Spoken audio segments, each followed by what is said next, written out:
Nesse vídeo aqui, eu vou trazer a minha visão atualizada sobre a Kepler Weber, que é uma empresa que eu já trouxe aqui no canal em outro momento, e também vou comentar um pouco sobre os resultados apresentados pela companhia referentes ao quarto trimestre de 2023. Então, para ficar 100% atualizado com o case da Kepler Weber, assiste esse vídeo até o final e já aproveita, deixa o teu like e te inscreve no canal. A Kepler Weber é uma empresa que eu já trouxe aqui no canal. Inclusive, eu vou deixar aparecendo aqui no card o vídeo onde eu conto tudo sobre a companhia. Falo um pouco sobre a história, modelo de negócio, área de atuação e, obviamente, eu fundamento a tese de investimento em Kepler Weber. Então, se você ainda não assistiu esse vídeo, clica ali no cardzinho e assiste depois. Mas fazendo um resumo aqui rapidamente, a tese de investimento de longo prazo da Kepler Weber segue intacta. Isso porque atualmente o Brasil vem tendo safras no nosso agronegócio cada vez mais fortes.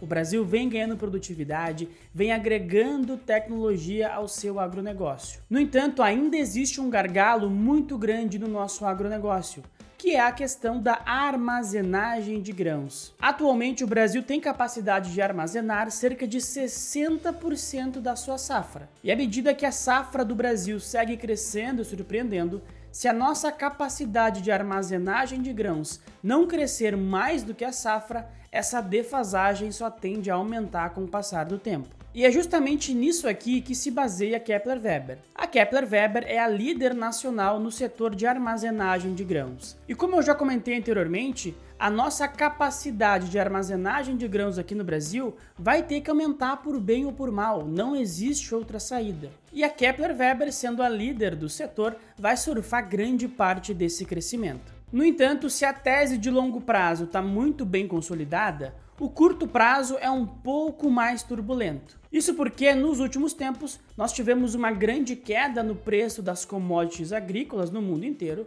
E aqui no Brasil, para piorar, nós tivemos problemas com a safra, tivemos El Niño, tivemos secas muito fortes em algumas regiões e inundações em outras regiões, e tudo isso tem tirado a renda do produtor rural. E o produtor rural, com menos renda, vai investir menos, o que tende a bater no negócio da Kepler Weber. Vamos dar uma olhada agora no resultado divulgado ontem pela Kepler Weber, referente ao quarto trimestre de 2023. Mas antes mesmo de adentrarmos nos números desse balanço, é muito importante ressaltar uma coisa.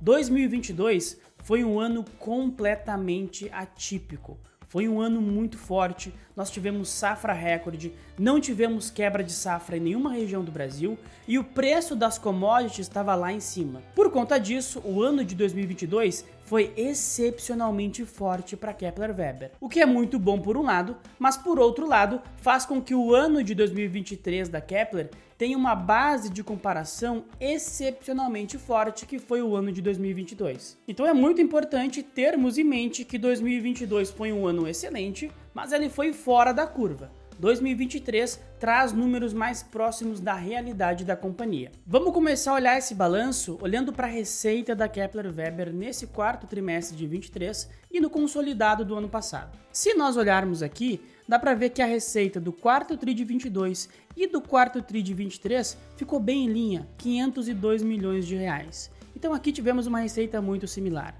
No entanto, a receita consolidada de 2022 foi bem maior do que a receita consolidada de 2023. Muito por conta daquilo que eu comentei anteriormente. Preço de grãos caindo, uma quebra de safra em algumas regiões, e isso obviamente faz com que o produtor rural invista menos na sua propriedade. Quando a gente quebra essa receita da Kepler em 2023, a gente consegue ver que ela teve uma receita muito parecida com 2022 no segmento de fazendas, no segmento de agroindústrias.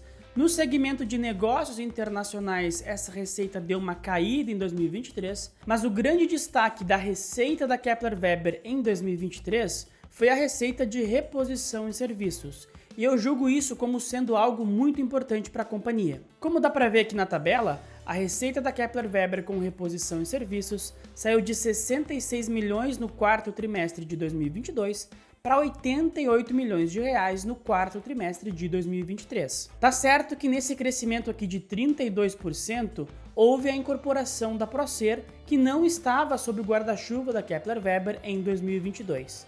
mas mesmo retirando a Procer da equação, a Kepler teria apresentado um crescimento orgânico de cerca de 6%, o que é bastante relevante. Eu julgo esse segmento de reposição e serviços extremamente importante para a Kepler Weber, tanto para o presente quanto para o futuro da companhia. Isso porque, com o crescimento dessa área, a Kepler vai ter primeiramente uma maior diversificação do seu negócio, mas principalmente ela vai ter uma receita mais resiliente, menos exposta à sazonalidade e à volatilidade do agronegócio. Isso porque, com reposição e serviços, basicamente a Kepler vai atender aqueles clientes que já possuem um silo instalado, mas que precisam de uma manutenção, da troca de alguma peça ou de algum serviço prestado pela companhia. Esse serviço de manutenção tende a ser muito mais recorrente e resiliente do que a instalação, do que a compra de novos silos por parte dos produtores. E como eu comentei, em momentos de grãos em queda ou de quebra de safra, os produtores tendem a não investir em novos silos, mas eles seguirão fazendo a manutenção ou eventualmente trocando as peças dos silos já existentes. Uma coisa que eu não gostei muito nesse resultado da Kepler foi o crescimento das despesas administrativas da companhia. Como dá para ver aqui no gráfico, nós vimos as despesas administrativas da Kepler Weber crescerem tanto na comparação trimestral quanto na comparação anual. E isso aqui é um ponto de atenção. A companhia precisa segurar esses gastos, principalmente em um momento de mercado menos aquecido. Olhando agora para o EBITDA da companhia, a gente começa a ver de fato aqui a diferença entre 2022 e 2023. No quarto trimestre de 2022, a Kepler teve um EBITDA de 151 milhões de reais. Já no quarto trimestre de 2023, a empresa teve um EBITDA de 117 milhões de reais. E a mesma coisa aconteceu com a margem. A margem EBITDA no quarto TRI de 22 foi de 30,1% e no quarto TRI de 2023 foi de 23,3%. E também atrelado a isso, a Kepler apresentou uma queda no seu lucro líquido com relação a 2022. O lucro líquido da Kepler em 2022 foi de 382 milhões de reais, enquanto o lucro líquido da Kepler em 2023 foi de 245 milhões de reais, uma queda de 35,9%. Como eu comentei no início, 2022 foi um ano atípico. Nós tivemos uma demanda muito grande, tivemos o preço dos grãos lá em cima, o produtor rural sem medo de investir, e agora em 2023 nós estamos tendo um cenário bem diferente desse. Nós estamos tendo o preço das commodities caindo, nós estamos tendo uma dificuldade com a safra, com os efeitos do clima, e tudo isso, obviamente, diminui a demanda para novos investimentos. E com essa queda na demanda, a Kepler vai ter uma receita menor e também vai acabar tendo principalmente margens menores, porque a companhia precisa se adequar às condições do mercado. E aí entra um pouco daquilo que eu comentei anteriormente. Essa sazonalidade do agro acaba tendo um efeito direto no balanço da companhia. Mas apesar desse cenário um pouco mais fraco em 2023, a Kepler ainda assim seguiu gerando caixa. E isso para mim é algo muito importante, porque mostra que mesmo com o agro passando por alguma turbulência, a Kepler está conseguindo entregar uma geração de caixa e entregar um balanço robusto, que não é um balanço astronômico como foi em 2022, mas é sim um balanço muito bom. E essa geração de caixa da Kepler permite que a empresa siga crescendo, como dá para ver aqui no gráfico. A Kepler segue fazendo capex, segue investindo, inclusive investiu mais em 2023 do que investiu em 2022, e isso é muito bom. Esse investimento é geração de valor para o acionista, mas além disso, a companhia segue pagando dividendos. Como a Kepler tem um endividamento muito controlado e uma forte geração de caixa, a companhia consegue fazer o seu capex, consegue fazer os seus investimentos e também consegue distribuir uma parte desse lucro para os seus acionistas. É a famosa tese de crescidendos. Inclusive, nesse balanço aqui, a Kepler anunciou o pagamento de mais 27,9 milhões de reais em dividendos obrigatórios, o que dá mais ou menos 15 centavos por ação. A data do pagamento ainda não foi divulgada, mas isso será definido na Assembleia do dia 3 de abril. E com mais esse pagamento referente ao quarto trimestre de 2023, a Kepler teve um payout de 42% em 2023. É um payout extremamente interessante, ainda mais para uma companhia que segue crescendo, como é o caso da Kepler Weber. Eu, sinceramente, até preferiria que a Kepler investisse mais e distribuísse menos dividendos. Isso porque o ROIC, o retorno sobre o capital investido da Kepler, é gigantesco. Em 2022, que foi um ano completamente atípico, como eu já comentei, a Kepler teve um ROIC de 103,8%.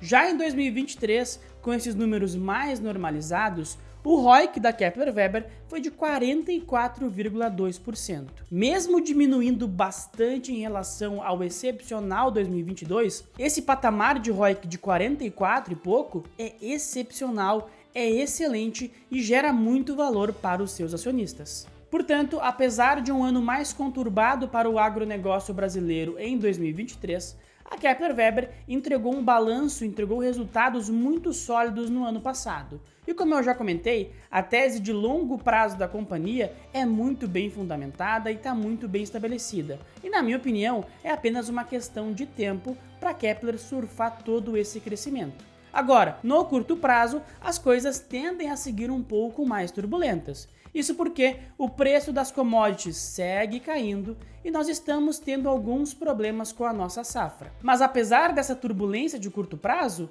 hoje a Kepler negocia a cerca de 6,5 vezes preço-lucro e de 2,7 vezes valor patrimonial. Então não dá para dizer que existe um grande crescimento embutido no preço da Kepler. Pelo que eu vejo aqui, a empresa negocia múltiplos bastante modestos ainda e o mercado certamente tende a expandir esse múltiplo à medida que o agro volte a ter um momento de mais bonança, onde os produtores rurais tenham mais confiança e mais apetite para investir. Mas, na minha opinião, nesse patamar de preço, eu não fico nem um pouco desconfortável em carregar a ação da Kepler Weber.